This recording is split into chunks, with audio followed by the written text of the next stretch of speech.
इस कार्यक्रम के पुण्यार्जक हैं स्वर्गीय श्री प्रेमचंद जी जैन, श्रीमती शांति देवी जी जैन, श्री नरेंद्र श्रीमती रेखा जैन, पुत्र ऋषिराज जैन, पुत्री तिथि जैन, अहिंसा ट्रेडर्स परिवार, वर्णी कॉलोनी, सागर, मध्य प्रदेश।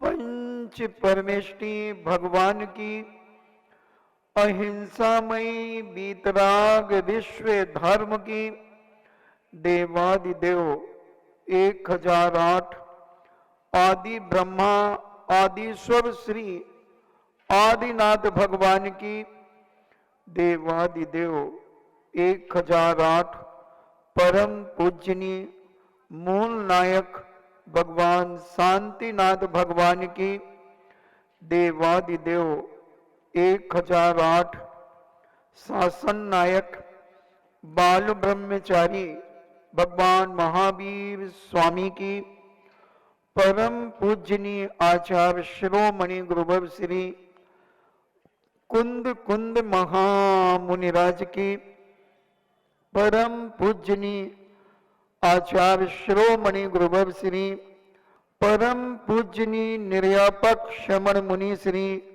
सुधा सागर जी महाराज की परम पूजनीय 3,9 करोड़ महामुनिराजों की चर्चा चल रही है पानी की। पानी के अभाव में सारी दुनिया शून्य हो जाती है। जब अकाल पड़ता है तो एक एक बूंद के लिए आदमी तड़प जाता है, तरस जाता है।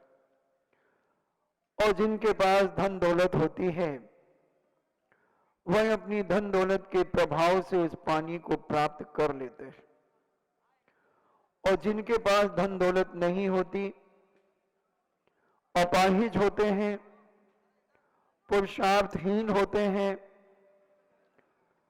विवेकहीन होते हैं, वह भाग्य के भरोसे बैठे हुए पानी का इंतजार करते हैं और अंत में प्राणों को खो देते हैं। ऐसे ऐसे अकाल पड़े, हमारा ही एक हाथ कट करके सिद्धांतों में बदल गया, चर्या में बदल गया। उसका मूल कारण था बंधुओं पानी। पानी का अकाल 12 साल तक ऐसा भीषण अकाल पड़ा उत्तर भारत के अंदर कि हमारे भद्रबाहु स्वामी के 24,000 शिष्य जो उत्तर भारत में विचरण कर रहे थे दिगंबर मुद्रा को धारण करते हुए, भद्रबाहु स्वामी बहुत बड़े ज्ञाता थे, सुत केवली थे, 11 अंग 14 पूर्व का ज्ञान उनके पास था, मगर इस 12 साल के अकाल को वो मिटा नहीं सके। चर्चा इसकी हम करेंगे। अभी चर्चा चल रही है एक ऐसे महापुरुष की जो प्यास के लिए कई दिनों से अपनी मां के चरण सानिध्य में प्यास की रट लगाए हुए है। मां उसे सहला रही है, बेटा मिलेगा पानी, धीरज रखो। धनराज ऐसी शक्ति, इतने धीरजवान, इतने विवेकवान, इतने गुणवान, इतने चारित्रवान कर्म जब जिसके जीवन में आता है बंधुओं, वह किसी को नहीं छोड़ता। इतने बड़े महापुरुष तद्भव मोक्षगामी जैन दर्शन के अनुसार धर्मराज उसी भाव से मोक्ष जाना है, उसी भाव से कुछ वर्षों के बाद मोक्ष जाना है, मगर कर्म की चपेट में आकर के एक एक बूंद पानी के लिए घूम रहे हैं, प्यास प्यास चिल्ला रहे हैं। और आज हमारे पास पानी है तो हम पानी का कितना अपव्यय कर रहे हैं, कोई सीमा नहीं है बंधुओं पानी की। अगर ये पानी का अपव्यय ऐसा ही होता रहा तो हमें और तुम्हें दूध के भी दर्शन नहीं होंगे, घी के दर्शन नहीं होंगे, छाछ और मट्ठा नहीं मिलेगा, दही नहीं मिलेगा। एक पानी के कारण कितनी चीजों का अभाव हो जाएगा बंधुओं। अनाज खाने को नहीं मिलेगा, पहनने को वस्त्र नहीं मिलेंगे, एक पानी के अभाव में। अगर एक को हम संभाल लेते हैं, इसलिए नीति बनी एक सदे तो सब सदे और सब सादे तो सब जाएं। पहले पानी की सुरक्षा करना। आने वाली गर्मी, हमें अभी से आज से ही गर्मी ने अपने संकेत देना शुरू कर दिए हैं। सावधान हो जाओ, आने वाला समय पानी के अभाव में व्यक्ति अनेक परेशानियों को उठाने की प्रयास करेगा।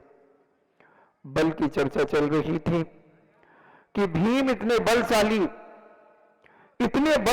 भीम, मगर एक पानी की प्यास के कारण उस आदर्श शक्ति ने भीम को भी अर्जुन के पास पहुंचा दिया। इतने बलशाली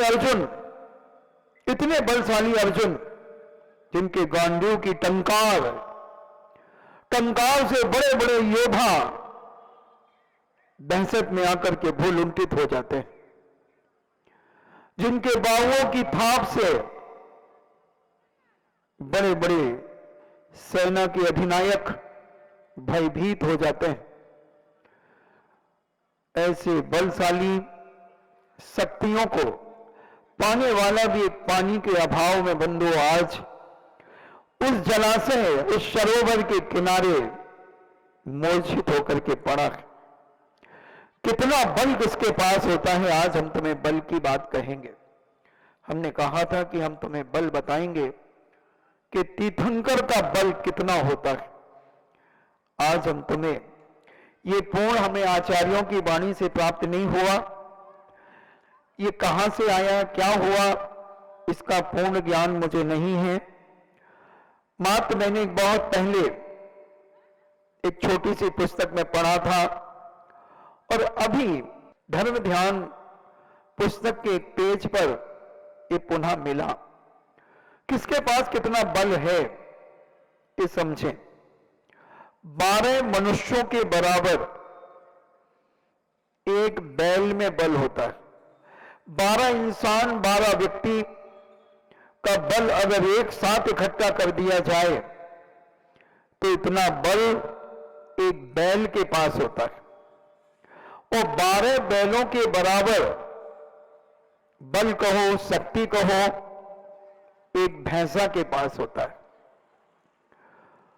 और 12 भैंसों के बराबर बल एक घोड़े में होता है। और 100 घोड़ों का बल एक हाथी में होता है, यानी एक एलिफेंट में होता है। 1000 हाथियों का बल एक सह में होता है। 10,000 सिंहों का बल एक शार्दूल में होता है। और 1,00,000 शार्दूल के बराबर बल एक अष्टापद में होता है। अष्टापद अभी तक देखा नहीं गया, शास्त्रों में जरूर अष्टापद की बात आती है कि जब अंजना अपनी दासी के साथ जंगलों में भ्रमण कर रही थी, तब उन्होंने गुफा के अंदर अपने बेटे को जब जन्म दिया तो उस समय कोई सिंह उस गुफा की तरफ आता है। तब आकाश मार्ग से कोई विद्याधर निकलता है, वह देखता है कि एक सिंह उस गुफा में जा रहा जहां 2 नारियां हैं। तब वह विद्याधर अपना रूप एक अष्टापद का बनाता है। अष्टापद का मतलब है जिसके 8 पैर होते हैं, 4 ऊपर होते हैं और 4 नीचे होते हैं। वो कैसे भी जब युद्ध करता है और कैसे भी गिरता है वो खड़ा हो जाता है। ऐसा अष्टापद जिसका बल 10,000 सिंहों का बल एक शार्दूल में और 1,00,000 शार्दूल के बराबर एक अष्टापद में इतना बल होता है और 2 अष्टापद के बराबर एक नारायण में इतना बल होता है। जो तीखंडापति होते हैं, जो गोवर्धन पर्वत को उठा लेते हैं, हमारे जैन दर्शन में 9 नारायण माने जाते हैं। पहले नारायण ने गोवर्धन पर्वत यूं उठाया, दूसरे नारायण ने नीचे, तीसरे ने और नीचे, ऐसे कम होते होते अंतिम नारायण ने पंजों से 4 अंगुल ऊपर उठाया। क्योंकि अवसर अपने काल था, ह्रास शक्तियों का होता चला गया, तो ऐसे 2 अष्टापदों के बराबर एक नारायण में और 9 नारायण का बल एक चक्रवर्ती में होता है। जो 6 खंड का आधिपत्य होता है, जैसे भरत चक्रवर्ती, सगर, सुबोम आदि, ब्रह्मदत्त आदि जो होते हैं, ऐसे जैन दर्शन में 12 चक्रवर्ती होते हैं, जिन्हें हम 63 सला का महापुरुष कहते हैं। 24 तीर्थंकर, 12 चक्रवर्ती, 9 नारायण, 9 प्रतिनारायण और 9 बलभद्र, ये 63 सला का महापुरुष कहलाते हैं।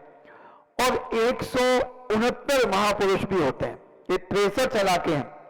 तो जो 169 महापुरुष होते हैं, 24 तीर्थंकर, 24 कामदेव, तीर्थंकर के माता पिता 96 हो जाते हैं, 12 चक्रवर्ती, 9 नारायण, 9 प्रतिनारायण, 9 बलभद्र और 14 मनु, 9 रुद्र, 9 नारद, ऐसे मिलाकर के 169 महापुरुष हो जाते हैं। तो ये सारी शक्तियां अलौकिक होती हैं। 9 नारायण का बल एक चक्रवर्ती में होता है और चक्रवर्ती के चरणों में 32,000 मुकुटबद्ध राजा नतमस्तक होते हैं।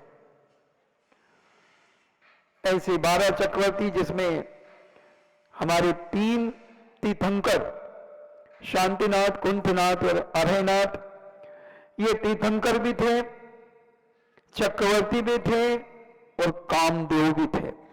कामदेव का मतलब होता है इतने सर्वांग सुंदर, इतने सुंदर कि जहां से निकल जाएं उन्हें देखने के लिए लोग दौड़ पड़े।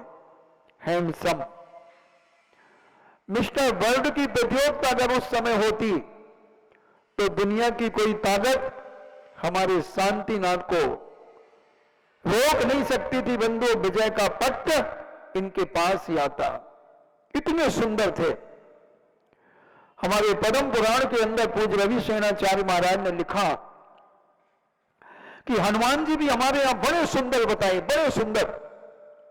जब हनुमान जी कभी निकलते थे, माताएं कुएं पर पानी भरती रहती थीं और अगर निकल जाएं तो उन्हें देखने में उनकी आंखें फटी की फटी रह जाती थी।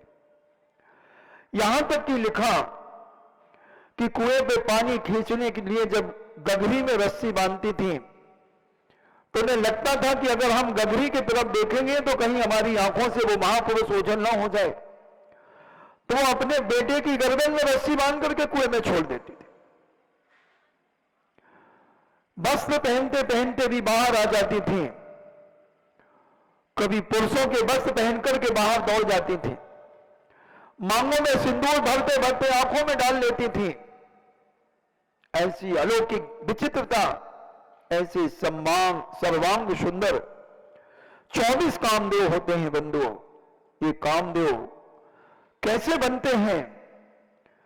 जो पूर्व जन्म में दूसरों के रूप की निंदा नहीं करते, अपने रूप का जो अहंकार नहीं करते, प्राणी मात्र के प्रति सरल परिणाम रखते हैं और हर व्यक्ति को अपने जीवन में स्वस्थ बनाने की पूरी ताकत लगाते हैं कि कोई भी व्यक्ति विद्रूप न रह जाए। सारे दुनिया के जीव जितने सुंदरता से सुंदरता को प्राप्त हो सके और सुंदर भक्ति रूपम, पूज्य समनभद्र स्वामी कहते हैं सुंदर रूप की प्राप्ति जिनेंद्र भगवान की भक्ति करने से मिलती है। जितनी हम जिनेंद्र भगवान की भक्ति अपने गुणानुवाद करेंगे, उनकी महिमा गाएंगे, उनका कीर्तन करेंगे, उतना सुंदर रूप हमारे जीवन में हमें प्राप्त होता चला जाएगा। दुनिया में जितने भी सुंदर लोग हैं बंधुओं, इन्होंने नियम से उस अहिंसा धर्म के उपासक, प्राणी मात्र के कल्याण करने वाले साधक, ऐसे बीतरागी प्रभुओं का गुणानुवाद अपने जीवन में किया और ऐसे बीतरागी गुरुओं के गुणानुवाद करने से उन्हें सुंदर रूप की प्राप्ति हुई है। मगर कभी उस रूप का अहंकार आ गया होगा तो छोटे कुलों में उनने जन्म ले लिया, क्योंकि जब मद आता है तो हमें छोटे कुल मिलते हैं और जब विनम्रता आती है, सरलता आती है, पवित्रता आती है तो हमें उच्च कुलमों में हमारा जन्म होता है। ऐसे बलशाली नौ नारायण के बराबर एक चक्रवर्ती के पास बल होता है और करोड़ चक्रवर्ती के बराबर एक देव में बल होता है। 1 करोड़ देव के बराबर बल एक इंद्र में होता है, जिसे हम 100 धर्मेंद्र कहते हैं, जो जम्बू द्वीप को पलटाने की क्षमता रखता है। और इन सबका बल मिला लिया जाए, कहां से 12 मनुष्यों से लेकर 1 बैल, 1 भैंसा, 1 घोड़ा, 1 हाथी, 1 सिंह, 1 शार्दूल, 1 अष्टापद, 1 नारायण, 9 चक्रवर्ती, 1 चक्रवर्ती, 1 देव, 1 इंद्र, ये सबके बल को मिला लिया जाए और ऐसे असंख्यात इंद्र के इकट्ठे होने पर एक तीर्थंकर के पास इतना बल होता है बंधुओं। ये बल वैयावृत्ति से मिलता है, ये शक्ति वैयावृत्ति से मिलती है, सेवा करने से मिलती है। ऐसा अलौकिक बल के धनी पूज्यवर कितनी वैयावृत्ति पूर्व जन्मों में उन्होंने अपने जीवन में की होगी और ऐसी बल को प्राप्त करने वाले तीर्थंकर, सभी तीर्थंकरों का बल एक सा होता है बंधुओं। ऐसे बल को धारण करने वाले वह तीर्थंकर महापुरुष हर भरत क्षेत्र में, ऐरावत क्षेत्र में 24 तीर्थंकर होते हैं। दुखमा सुखमा काल में 24 तीर्थंकर होते हैं। इस कार्यक्रम के पुण्यार्चक थे स्वर्गीय श्री प्रेमचंद जी जैन, श्रीमती शांति देवी जी जैन, श्री नरेंद्र श्रीमती रेखा जैन, पुत्र ऋषिराज जैन, पुत्री तिथि जैन, अहिंसा ट्रेडर्स परिवार, वर्णी कॉलोनी, सागर, मध्य प्रदेश।